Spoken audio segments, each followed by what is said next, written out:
अस्सलाम वालेकुम dear students.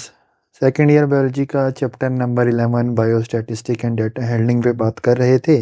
और आज हमारा इस चैप्टर का नहायत ही इम्पोर्टेंट टॉपिक जो कि है स्टैंडर्ड डेविएशन, हम उसके बारे में बात करेंगे कि स्टैंडर्ड डेविएशन है क्या, और लास्ट पे जाके उसकी कैलकुलेशन भी करेंगे। कुछ कुछ टर्म्स हैं जिनके बारे में आपको पता होना चाहिए, वो टर्म्स ज़हन में होंगी तो फिर जाके ना स्टैंडर्ड डेविएशन पले पड़ती है। तो लेक्चर शुरू करते हैं स्टैंडर्ड डेविएशन का। सबसे पहले है डेफिनेशन स्टैंडर्ड डेविएशन की। डेफिनेशन क्या है? Standard deviation is measure of spread of data value around the mean in a normal curve. Standard deviation बताता है कि डाटा हमारे पास कितना फैला हुआ है, किसके कहाँ फैला हुआ है। अराउंड द मीन, आपने किसी डाटा का मीन निकाला हुआ है और उस मीन के आसपास डाटा कितना फैला हुआ है, ये मीन है आपके पास, और उस मीन के आसपास डाटा डाटा कितना फैला हुआ है। ये चीज़ क्या बताती है कि स्टैंडर्ड डेविएशन, आपने ना मीन को स्टैंडर्ड बनाया हुआ है। सिंपल सी बात है, मीन जो भी वैल्यू है वो आपका स्टैंडर्ड है। उस स्टैंडर्ड से कोई चीज़ आगे हो रही है, पीछे हो रही है, तो मतलब वो वैल्यू डेविएट कर रही है। इस चीज़ को स्टैंडर्ड डेविएशन बोलते हैं। It measures how much a data set varies from its mean value. दूसरा में ये भी बताता है कि वो जो डाटा सेट में वैल्यू डेविएट कर रही हैं कि उसमें फ़र्क कितना बड़ा बड़ा आ रहा है। 100 नंबर का फ़र्क आ रहा है, 2-3 नंबरों का फ़र्क आ रहा है, कितना बड़ा फ़र्क आ रहा है। एक तो ये बताता है कि डाटा फैला कितना हुआ है, दूसरा ये बताता है कि हमारे पास उसका फ़र्क कितना आ रहा है मीन वैल्यू से। अब जो है स्टैंडर्ड डेविएशन निकाल कहाँ सकते हो आप? स्टैंडर्ड डेविएशन निकाल सकते हो how height of each individual in a sample population. अब पॉपुलेशन में लोगों की हाइट हाइट निकाल सकते हो कि ये एक स्टैंडर्ड हाइट है, ये एक मीन हाइट है। इस हाइट से इतने फीट में फर्ज करो कि हमारे पास, हम कहें कि 6 फीट हाइट है, ये हमारे पास मीन है, एक इसी को हम स्टैंडर्ड कर लें। अब कोई लोग हैं 6 फुट से अगर ज़्यादा लंबे हैं, 6 फुट से कम है, वो डेविएट कर रहा है डाटा, तो आप स्टैंडर्ड डेविएशन यहाँ निकाल सकते हो। सेकंड है किसी डिजीज़ के बारे में, कोई एक डिजीज़ किसी शहर में फैली हुई है, साथ वाले शहर में कितनी फैली हुई है। जैसे हेपेटाइटिस की बात करें, number of hepatitis infected people in each city of Pakistan, कि पाकिस्तान में हर शहर में हेपेटाइटिस की केसेस कितने आ रहे हैं। आपने पूरे पाकिस्तान का एक मीन निकाला हुआ होगा, आप उस मीन से क्या कर रहे होगे, देखोगे मीन वैल्यू ये है, लाहौर में कितने आ रहे हैं, पेशावर में कितने आए, इस्लामाबाद में कितने आ रहे हैं। तो ये वैल्यू आपको डेविएट करेगी और आपको शो कर देगी। आपको स्टैंडर्ड डेविएशन आप निकाल सकते हो इसका भी। थर्ड पे है number of fruits on each plant of in a garden. एक गार्डन में कुछ 10 माल्टे के दरख्त लगे हुए, ऑरेंज के दरख्त लगे, एक एक प्लांट 7 लगा रहा है, एक 10 लगा रहा है, एक 25 लगा रहा है। तो आप इस किस्म का इसका भी क्या निकाल सकते हो, स्टैंडर्ड डेविएशन निकाल सकते हो। तो ये थी एग्जांपल जिनका आप निकाल सकते हो। अब आगे चलते हैं कि स्टैंडर्ड डेविएशन असल में है क्या। स्टैंडर्ड डेविएशन लगाई हुई है, ये है क्या? स्टैंडर्ड डेविएशन बताता है कि हमारे पास measure the dispersion of data points, कि हमारे पास डाटा कितना फैला हुआ है। डिस्पर्जन डिस्पर्जन कितने है, कितना डिस्पर्स हुआ है डाटा मीन पॉइंट के अराउंड, ठीक है ना। Extent to which data value in a data set deviate from mean. Extent है कि किस हद तक फैला हुआ है। भाई उसकी कोई मिनिमम लिमिट होगी, कोई मैक्सिमम लिमिट होगी, ये तो नहीं है कि इनफाइनाइट तक फैल गया, ठीक है। तो स्टैंडर्ड डेविएशन हमें ये भी बता रहा होता है कि डाटा किस हद तक फैला हुआ है। मीन से निकला है, मीन फर्ज करो 20 था, निकला है 60 पे ख़त्म हो गया, ठीक है। तो ये एक्सटेंट बता रहा है, टू विच एक्सटेंट हमारे पास डाटा डेविएट, किस हद तक डाटा डेविएट कर रहा है। वेरिएबिलिटी, वेरिएबिलिटी इन डाटा सेट है। वेरिएबिलिटी क्या है कि वेरिएशन कितनी है डाटा। छोटी सी मिसाल देखते हैं फिर बात करते हैं। जैसे मैं बात करूं कि हमारे पास ये 10 लोग हैं और उनकी एजेस हैं, एक की 2 साल है, 4 साल, 6, 8, 10, सब की हमारे पास एजेस आ रही हैं। 10 लोग थे, आपने क्या किया, इसका मीन निकाल लिया, मीन आ रहा है 9.4। अब वेरिएबिलिटी क्या बताएगी? मीन हमारे पास इधर लाई कर रहा होगा। वेरिएबिलिटी ये बताएगी कि डाटा जब जो डेविएट कर रहे हैं। अब देखो एक बंदा है जिसकी एज है 20, कितनी ज़्यादा वेरिएशन है, कितना बड़ा फ़र्क है, ठीक है। और एक बंदा है उसकी एज है जी 8 है, 10 है, या चलो इधर से लेफ्ट हम जो एंड देखते हैं 2 देखें, कोई इतना बड़ी वेरिएशन नहीं है, इतना बड़ा फ़र्क नहीं आ रहा। इस मेन से इस 20 तक फ़र्क बहुत ज़्यादा है, वेरिएबिलिटी ज़्यादा है, और वहाँ पे फ़र्क कम है। तो स्टैंडर्ड डेविएशन हमें ये भी चीज़ बता रही होती है कि वेरिएबिलिटी कितनी आ रही है। स्टैंडर्ड डेविएशन को बोलते हैं मीन ऑफ द मीन। तो स्टैंडर्ड डेविएशन होती है ये मीन ऑफ द मीन, इसको कहते हैं। बात एमसीक्यूज भी किसी हद तक आ सकती है। Represented by sigma for population. Standard deviation हम सिग्मा से डिनोट करेंगे जब हम पॉपुलेशन की बात कर रहे हैं, जब हम लार्ज डाटा की बात कर रहे हैं, ठीक है। और स्टैंडर्ड डेविएशन को हम एस से रिप्रेजेंट करेंगे जब हम सैंपल की बात कर रहे हैं, जब हम छोटे छोटे डाटा की बात करें। ये पॉपुलेशन से कोई लिए हुए 3-4 लोग हैं। मैं ये भी कह सकता हूँ, जैसे हमारी हेपेटाइटिस की बात हुई कि पूरा पाकिस्तान है, वो पूरा पाकिस्तान हमारे पास हम कर लो कि वो पॉपुलेशन है। अब अगर उसकी कुछ 2-4 सिटीज़ की मैं बात करूँ, जैसे हेपेटाइटिस की बात हुई, पूरे पाकिस्तान में कितने, फिर लाहौर में कितना है, पेशावर में कितना है, इस्लामाबाद में कितने हैं। अगर मैं सिर्फ इन 3 की बात करूँ तो मैं सैंपल उसको डिनोट करूँगा। तो जब ज़्यादा सारा डाटा होगा तो पॉपुलेशन लिया जाएगा। अभी यहाँ पे भी आप देख लो, जब डाटा ज़्यादा है, ज़्यादा लोगों को आप स्टडी कर रहे हो, ज़्यादा शहरों को स्टडी कर रहे हो, ज़्यादा डाटा सेट है, तो उसको पॉपुलेशन बोलेंगे। और इसी इसी पॉपुलेशन से कुछ 2-4 नंबर लिए हुए हैं, तो ये हमारे पास सैंपल बन जाते हैं, छोटा डाटा हो जाता है। If data is spread more than standard deviation is larger, ठीक है। स्टैंड अगर डाटा हमारे पास ज़्यादा फैला हुआ है तो स्टैंडर्ड डेविएशन की वैल्यू ज़्यादा आ रही होगी। स्टैंडर्ड डेविएशन लार्जर होगी कब, जब हमारे पास मेन से डाटा जो है वो ज़्यादा दूर चला गया। स्टैंडर्ड डेविएशन का डाटा जब ज़्यादा दूर चला गया तो मतलब डेविएशन ज़्यादा हो रही है। कितनी बार रिपीट करूँ इस बात को। If data is clustered around the mean standard deviation is smaller. अब ये चीज़ यहाँ से समझते हैं हम, ये 2 ग्राफ दिए हुए हैं। जैसे मैं बात करूँ कि देखो 75 हमारे क्लास में 12 स्टूडेंट्स हैं, और 12 के 12 बच्चों ने टेस्ट में नंबर ले लिए हैं जी, 75 मार्क्स ले लिए हैं, ठीक हो गया। अब 75 मार्क्स ले लिए हैं 12 के 12 स्टूडेंट्स ने, तो 75 इसका मेन भी होगा क्योंकि सारों ने लिया है, कोई भी एक नंबर आगे पीछे नहीं हुआ, तो इसमें स्टैंडर्ड डेविएशन नहीं आएगी। एक चीज़ ये होगी। अब सेकंड में बात करूँगा, 10 स्टूडेंट ने 75 लिए हैं और 2 स्टूडेंट्स ऐसे थे जिन्होंने क्या ले लिए हैं जी 77। अब इस डाटा का हमारे पास जो मेन निकलेगा 75.33, ये हमारे पास मेन निकला। अब जो 2 स्टूडेंट निकले हैं ना 77 पे आगे की तरफ गए हैं, वो कितने ज़्यादा दूर नहीं गए, उतना ज़्यादा फैले नहीं हैं। जब जब हमारे पास स्टैंडर्ड डेविएशन की वैल्यू, लास्ट जो उसने बात की है, जब स्टैंडर्ड डेविएशन की वैल्यू स्मॉलर है, ठीक है, फिर डाटा क्या हो जाता है, क्लस्टर हो जाता है अराउंड दी मीन। ये मीन के अराउंड ही सारा डाटा इकट्ठा हो गया। क्यों, स्टैंडर्ड डेविएशन की वैल्यू स्मॉल है, इतनी ज़्यादा वैल्यू डेविएट नहीं की। अगर बात अभी भी समझ नहीं लगी तो नेक्स्ट एग्जांपल में समझ लग जाएगी। जैसे कि हम बात करें उसी क्लास की कि कुछ हमारे पास 8 स्टूडेंट थे जिन्होंने 75 ले लिए, 2 ऐसे स्टूडेंट थे जिन्होंने 98 मार्क्स लिए, और 2 ऐसे थे जिन्होंने 30 ले ली। अब इसका जो मीन निकलेगा 71, ये हमारे पास मीन आया। अब 2 स्टूडेंट जिन्होंने 98 लिए, अब देखो डाटा उनका डेविएट करेगा, इस तरफ जाएगा, कितना बड़ा फ़र्क आ गया।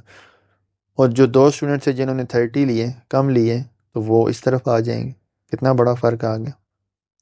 तो ये हमारे पास शो करता है कि डिस्पर्जन ज़्यादा है तो मतलब स्टैंडर्ड डेविएशन ज़्यादा है। अगर डिस्पर्जन कम है, फैलाव कम है, तो स्टैंडर्ड डेविएशन की वैल्यू कम है। Standard deviation and variance 2 terms उसने लिखी हुई हैं। वेरिएंस, स्टैंडर्ड डेविएशन बताता है कि how far the number is from mean value, कि मीन वैल्यू से डाटा कितनी दूर तक जा रहा है। स्टैंडर्ड डेविएशन हमें यह बताता है। वेरिएंस क्या बताता है, फ़र्क बताता है। कहाँ पे बताता है, कि उसके अपने डाटा में, with in the data set कितना कितना फ़र्क है, एंड द मीन, और मीन के दरमियान कितना फ़र्क है, वेरिएंस हमें यह बता रहे होते हैं। और जो स्टैंडर्ड डेविएशन है, स्टैंडर्ड डेविएशन जो वेरिएंस है, variance is equal to sigma square. Standard deviation का स्केयर ले लो, वेरिएंस की वैल्यू निकल आएगी। और फिर स्टैंडर्ड डेविएशन कैसे निकलेगा, जब आप वेरिएंस को अंडर रूट लोगे तो आपके पास क्या निकल आएगा, स्टैंडर्ड डेविएशन निकल आएगा। ठीक है, वेरिएंस क्या होता है, स्टैंडर्ड डेविएशन का स्केयर। जब आप वेरिएंस का अंडर रूट ले लोगे, स्टैंडर्ड डेविएशन निकल आएगा। और दोनों का सेम यूनिट होता है। जैसे हम हाइट की बात करें, आपने कोई मीन ले लिया, फर्ज करो किसी प्लांट की हाइट है 35 सेंटीमीटर, आपने यही मीन लिया हुआ है।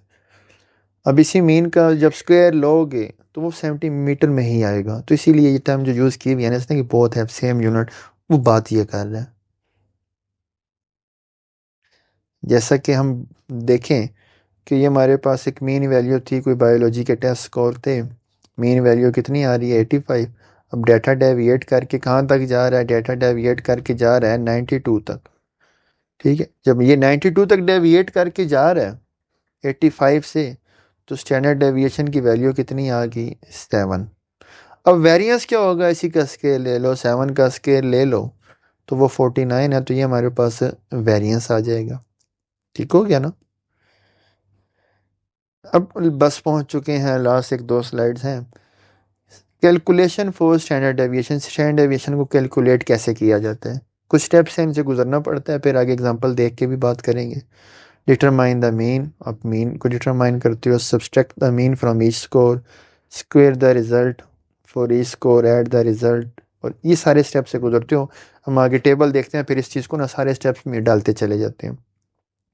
क्वेश्चन है कि ये let's calculate the standard deviation for prevalence of Covid, कि हमारे पास 2021 में कोविड कितना फैला हुआ था। ठीक है, number of confirmed cases calculated, किन किन सिटीज़ में, कराची, लाहौर, पेशावर और कोयटा। कंफर्म केसेस हैं, ये 2021 का डाटा था कि कराची में हमारे पास कितने लोग कितने केसेस थे 90, लाहौर में 80, पेशावर में 40 और कोयटा में क्या आ रहे हैं 30 यार। आपने सारे डाटे का, सब डाटा का क्या निकाला हुआ है, मीन निकाला हुआ है। मीन क्या है, जो क्या आ गया 60। अब यहाँ से स्टैंडर्ड डेविएशन इसकी निकालते हैं कैसे। सबसे पहला स्टेप क्या था जी, सबसे पहला स्टेप था डिटरमाइन द मीन, आपने मीन डिटरमाइन कर दिया, स्टेटा का 60 आ गया। अब देखते हैं जी, सेकंड है जी subtract the mean from each score, mean आया ना 60, इस 60 को ईच स्कोर से, इस कंफर्म केसेस से माइनस करते हो 60। ठीक है, 90 माइनस 60 30 हो गया, 80 माइनस 60 20, जो मीन आया हुआ। 90 से माइनस करो 60 को 30, 80 से माइनस करो 60 20, ठीक है, 40 को माइनस करो 60 से -20, ठीक है, 30 को माइनस करो 60 से -30। ये सेकंड स्टेप हो गया कि आप क्या करते हो, सब्ट्रैक्ट करते हो मीन को फ्रॉम ईच स्कोर। हमारे केस में हम देखें, हम मीन को सब्ट्रैक्ट कर रहे हैं from cases of each cities. ठीक है, थर्ड स्टेप होता है स्क्वायर रूट ऑफ रिजल्ट, जो आपके पास ये जो रिजल्ट है ना 30 20 20 30, आपने क्या करना है, इसका स्क्वायर लेना है। स्क्वायर ले लिया, 30 का स्क्वायर 900 आ गया, और इसका 420 का स्क्वायर आ गया 400, -20 का भी आ गया 400, -30 का आ गया 900। ये थर्ड स्टेप हो गया। आप now add the result together, आपने सारे रिजल्ट को 9449 सबको ऐड करना है, आपके पास वैल्यू आ जाएगी ये 26। फोर्थ स्टेप है divide the result by either number of scores और नंबर ऑफ स्कोर -1। अब जो हमारी शुरू में बात हुई थी ना पॉपुलेशन और सैंपल वाली, जब पॉपुलेशन होना है ना, पॉपुलेशन तो हमने स्टैंडर्ड डेविएशन हम आपको पता है डिनोट करते हैं किससे, सिग्मा से, और जब सैंपल की बात होगी एस लेंगे। और फार्मूले में भी हमने यही करना है कि जब इसको डिवाइड करना है, अगर पॉपुलेशन की बात है ना, पॉपुलेशन की बात अगर पूरे पाकिस्तान की बात होती ना, पूरे पाकिस्तान की बात होती तो हम कहते हैं ये डाटा पॉपुलेशन है। अब क्योंकि 4 सिटीज़ की बात कर रहे हैं, तो ये डाटा हो गया सैंपल। तो सैंपल में हमें क्या करना पड़ता है, इस पूरे वैल्यू को ना डिवाइडेड बाय टोटल स्कोर्स कितना था, ये देखो 1 2 3 4 4 सिटीज़ हैं, 4 -1 से डिवाइड करोगे जो कि बनता है 3। 2600 आया था इस पूरे डाटा को ऐड करने के बाद, 2600 डिवाइड बाई 3, ये आपके पास वैल्यू आ गई क्या 866.7। लास्ट पे सिंपल क्या करना है, लास्ट पे determine the square root of this number which stand है। आप इसका स्क्वायर रूट ले लो, अंडर रूट ले लो, तो आपके पास जो वैल्यू आएगी वो वैल्यू क्या होगी आपकी स्टैंडर्ड डेविएशन। ये आपके पास स्टैंडर्ड डेविएशन निकल आया। सिंपल, आपने मीन लेना है, उस वैल्यू वैसे मीन यहाँ पे फाइंड किया हुआ है। फिर आपने क्या करना है, नंबर ऑफ जो हमारे पास थे केसेस थे उससे माइनस करते हो, माइनस करोगे जो वैल्यू आएगी उसको ऐड करोगे, ऐड करने के बाद सॉरी जो वैल्यू आएगी उसका स्क्वायर रूट लोगे, स्क्वायर रूट लेने के बाद उस वैल्यूज़ को ऐड करोगे, ऐड करने के बाद आप उसको नंबर स्कोर से डिवाइड करोगे, डिवाइड करने के बाद अंडर रूट ले लोगे तो ये निकले। अब ये सामने दो फार्मूले हैं, इसी पैटर्न पे चलेंगे। ये देखो एक्स बार जो होता है ना, एक्स बार हमारे पास मीन है, आपने मीन लिया हुआ है, उसको वो नंबर ऑफ केसेस या नंबर ऑफ जो भी डाटा है उससे आप माइनस करोगे। माइनस करने के बाद ये देखो, माइनस करने के बाद आपने क्या किया था, माइनस करने के बाद आपने स्क्वायर रूट लिया था, आप माइनस करने के बाद स्क्वायर रूट ले लोगे। फिर आपने क्या किया था, स्क्वायर रूट लेने के बाद डाटा सारा ऐड किया था, ऐड ये समेशन आ गया, आपने ऐड किया। फिर क्या किया था जी, ऐड करने के बाद आपने उसको नंबर ऑफ स्कोर से डिवाइड किया, क्योंकि ये सैंपल था तो आपने n-1 किया था। ठीक है, देख रहे हो ना, सैंपल में क्या किया जाता है, n-1 किया जाता है, n-1 किया, ठीक हो गया। और उसके बाद आपने क्या किया था, एंड पे अंडर रूट ले लिया, स्क्वायर रूट ले लिया। जब स्क्वायर रूट लोगे तो आपके पास क्या आ जाएगी, एस आ जाएगा, स्टैंडर्ड डेविएशन आ जाएगा। अगर बात होती ना पॉपुलेशन की, पूरे पाकिस्तान का डाटा होता है कि पूरे पाकिस्तान की जो 127 सिटीज़ हैं, 127 सिटीज़, सब सिटीज़ का जब डाटा होता ना तो आपने ये वाला फार्मूला लगाना था, यहाँ पे n-1 नहीं करना था, डिवाइडेड बाई n करना था यहाँ पे। ठीक है, और यहाँ पे ये वाला फार्मूला आपने लेना था, और यहाँ पे हमारे पास स्टैंडर्ड डेविएशन भी सिग्मा आती। सेम वही बात है, ये हमारे पास हो जाता क्या, ये हमारे पास हो जाता mean of population minus x, जो हमारे पास जो भी नंबर आ रहे थे उसने आपने उससे किया कि number of cases in Peshawar, Lahore, Islamabad, सब सिटी से माइनस करते आते। फिर आपने क्या करना था, उसका स्क्वायर रूट लेना था, माइनस करने के बाद स्क्वायर रूट लेने के बाद उसको आपने ऐड करना था, समेशन आ जाता। समेशन लेने के बाद आपने n से डिवाइड करना है, डिवाइड करने के बाद अंडर रूट लेना है, और आपका स्टैंडर्ड डेविएशन निकल आएगा। ये था हमारा topic, standard deviation. Thank you for watching. अल्लाह हाफिज़।